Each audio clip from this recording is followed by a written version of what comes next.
சிவபெருமான் வந்த இடம் சீர்மிகுந்த காளகட்டி காளகட்டி காயோடச்சு அடுத்த அடி அழுத நதி சபரிமலை பயணந்தானப்பா சாமி வழித்துணையா வந்து சேரப்பா சபரிமலை பயணந்தானப்பா சாமி வழித்துணையா வந்து சேரப்பா அழுத நதி தானிறங்கி ஆறுதலா தாங்குளிச்சு அடியில் ஒரு கல்லெடுத்து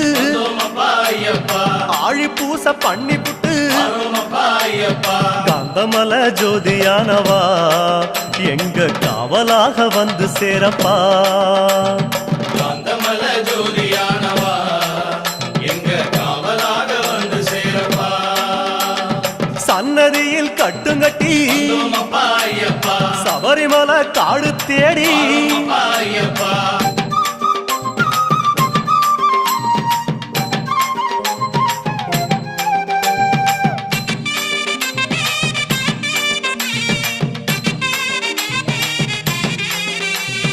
அசராம சரணம் சொல்லி அழுதமேடு அதிலேறி கல்லெடுத்து குன்றிலிட்டு கனிவாக சரண